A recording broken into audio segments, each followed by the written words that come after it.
So, ito na ang favorite part ni Brave, ang dance-dance. Excited siya pumasok sa school kasi mag-dance daw siya.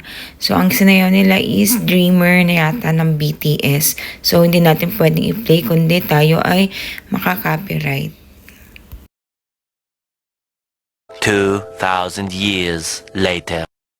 Hello mga ka-awesome viewers! Muling nagbabalik ang Nanay na Sutil. At pasensya na kayo mga awesome viewers dahil talagang late ang mga uploads namin, mga vlogs namin. But I'm trying my best na makahabol. Sobrang late kasi sobrang busy talaga namin ni Brave. And recently, talagang tinututukan namin siya sa kanyang Orton Gillingham.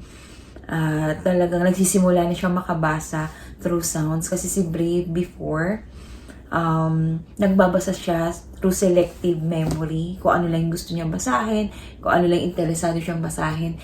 Pero ngayon nagsisimula na talaga siyang magbasa by sounds ng letters. And to refresh you po, yung Orton Gillingham po is parang sensory reading tutorial. Masyadong malaki yung sinasakop niya pagdating sa reading, phonics, parang ganun. Ang dami, as in, pati pagsusulat ng cursive, pati pagbuo ng sentence, yun.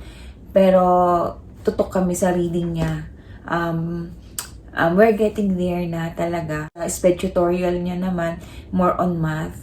And, alam naman po natin, hindi lang po apraxia, autism, at meron din po siyang intellectual disability. Marunong na po siya sa basic operation ng addition and subtraction. Kaya lang, minsan napaghalo-halo niya. So, hindi po natin masisisi. So, more on practice pa rin, tuloy-tuloy pa rin. Kahit na ilang buwan na kami, hindi pa rin kami nakakausad sa addition and subtraction niya. But, pa rin, as long na nagagawa niya yung basic, okay na sa amin yun. So, practice pa rin hanggang ma-gets niya at maintindihan niya. And alam naman po natin na hanggang this year na lang yung kanyang prompt, yung specialization ng kanyang speech therapy. Okay naman siya kahit paano nakakapagkwento na siya sa sa mga nangyayari sa sa paligid niya. Kahit na konti-konti lang, hindi man buo, hindi man maayos yung sentence, kahit paano meron siyang naire-relay na information sa amin, sa therapist niya yun. Dahil nga nakita po ninyo na si Brave ay graduate na ng grade 3 and next school year is grade 4 na siya. Yun, nagulat lang talaga ako, ang gusto ko lang i-share sa inyo. Kasi nakuha niya best in Filipino and best in Pre-Voc. And talagang nagulat ako.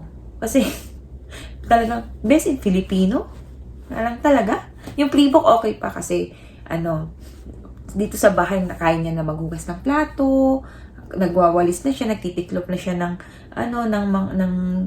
ng blanket niya pag umaga, and then tinutulungan niya na lang magtiklop ng kahit medyas niya, saka yung mga underwears niya. Yun, tinuruan ko na kahit papano, okay lang, sige, maano ko yung best in Pre-Voc. Nakasabi din naman ng advisor niya kasi yun ang teacher niya sa Pre-Voc.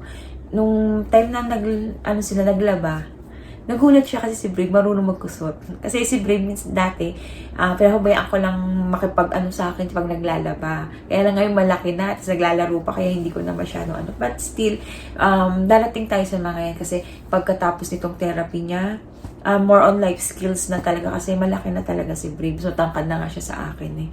Yun. And, yun naman sa Filipino. Nagulat ako, pero kinausap ko yung teacher niya sa Filipino. Ang sabi naman sa akin ng teacher niya sa Filipino, sabi niya, ang tanong ko, teacher, best in Filipino talaga si Brave? Alam naman natin si Brave hindi nakakaintindi ng Tagalog. And talagang sa lahat ng subjects, Filipino at AP talaga ang hindi ko alam kung paano ko ituturo talaga sa kanya. Pag nag-review kami pag may exam, pag may mga quizzes, pag nagre-review kami, binabasa ko lang sa kanya and then tinatranslate ko sa kanya kung paano niya maiintindihan. Yun lang, hindi ko na talaga yung sobrang pinupush siya kasi alam ko na hindi niya maiintindihan lahat. Hindi kaya i-absorb ng utak niya. And yung pagre-review namin exam, baka sakali lang meron 1, 2, 3 siya matandaan, okay na yun. Kasi naman alam naman natin sa SPED, ang priority nila is performance task. So, bumabawi talaga kami sa performance task. Yun, ang mga exam, mga quizzes is maliit lang percentage. Kasi ang talagang target ng SPED is ma-develop yung socialization nila. Yung academics, parang form of formality lang. Kung may matutunan ng bata, salamat. Kung hindi, okay lang. Parang ganun lang sa SPED. Kung talagang magaling sila sa isang certain subjects, doon sila ipinapasok sa inclusion or mainstream. Hinahalo sila sa mga regular na bata doon sa regular department. Pero kung talagang mahina sila, katulad ni Brave, aminado naman talaga ako na si Brave is mahina sa academics. Yun. So, sa SPED lang talaga siya. Yun. So, going back dun sa tanong ko sa teacher niya, ang sagot ng teacher niya sa akin, sabi niya, kasi mami, siya po talaga ang mataas ang grade sa Filipino. Kanya, kasi may mga instances na alam naman natin, sabi niya, na yung mga bata, yung section nila Brave is hindi marunong magtagalog. Kung may nakakapagtagalog man, siguro minimal lang. Hindi siya yung totally na talaga fluent sila sa Tagalog. Mas fluent sila sa English. Kaya lang si Brave kasi, matyaga. Yun ang niya, katulad ng, yung, kunya, nung may quiz sila.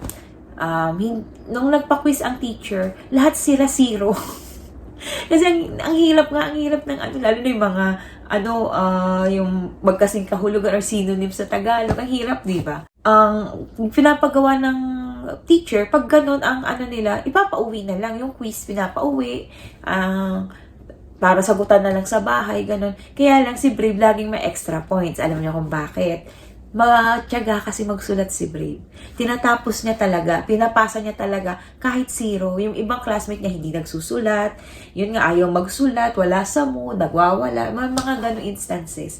Kaya si Brave laging may additional points. Kaya pag pinapasa niya kahit mali-mali, tinatapos niya isulat. Yun ang maganda kay Brave. Pag sinabi mong you copy this, tatapusin niya talaga. Not alis abutan siya ng oras na dismissal na hindi niya patapos. Yun. Kaya sabi ni teacher, siya talaga ang mataas ang grade sa Filipino. And yun nga, sa performance task. And alam naman natin, ang idea galing sa akin.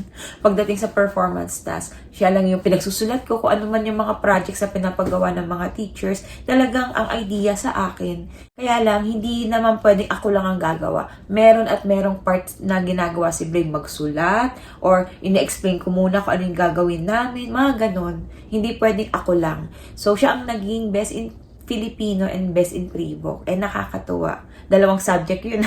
Kasi dati nakukuha niya lang parang, lang yung mga most in something, mga ganun. Pero this time, meron siya talagang best na 2 subjects. Yun lang ang i-share ko sa inyo dahil kahit ganon, achievement pa rin ng bata. Saka, sa totoo lang, hindi naman kami after talaga sa grades. Pag pumupunta kami sa developmentalpedia niya, hindi ko dinadala ang card. Kasi ang unang tinatanong lagi ng doktor sa akin, ano nang kayang gawin ni Brave? Yun, yung academics, kasi alam naman talaga namin na si Brave mahina sa kaya hindi na namin dinidiscuss. Basta kumusta niya kung kumusta si Brave, sinasabi ko kahit paano nakaka-cope up naman, hindi lahat naiintindihan. Which is true naman, hindi ako nagsisinungaling na sinasabi ko sa doktor na ang galing-galing ni Brave, hindi. Pag ang sinasabi ko, pag yung mga developments niya, katulad yung mga ginagawa niya sa bahay, yun ang mga yung mga plano namin sa kanya, yung plano namin ng mga therapist niya sa kanya, yun ang importante na nalalaman ng doktor niya. Katulad ng lagi ko sinasabi, kaya kahit late ang upload nito, patuloy ko pa rin ina-upload. Hindi na dahil sa wala sa YouTube na kailangan ko lang mag-upload. Hindi, kasi this is Brave's memory. Kung tumanda siya at maintindihan niya ng paligid niya, for sure, papanoorin niya lahat to.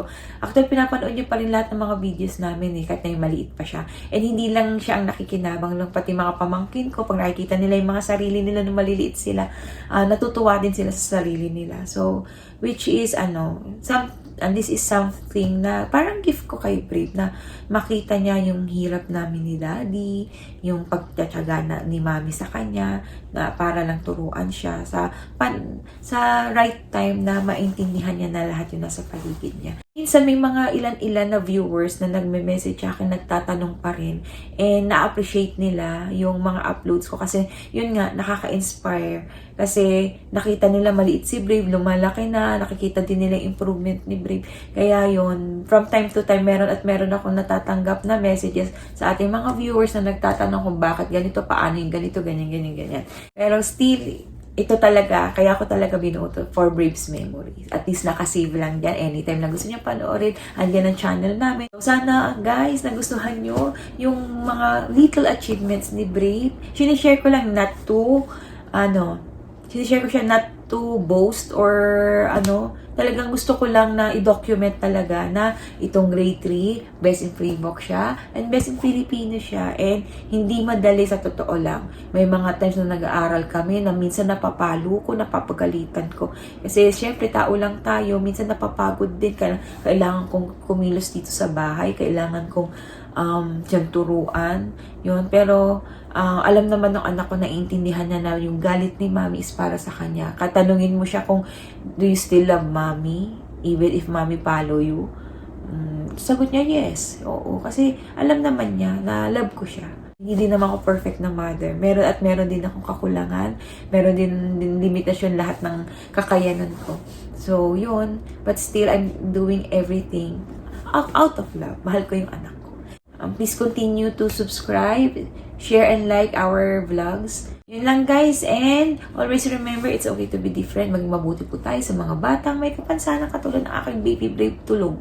And we'll see you again on our next vlog. Thank you guys.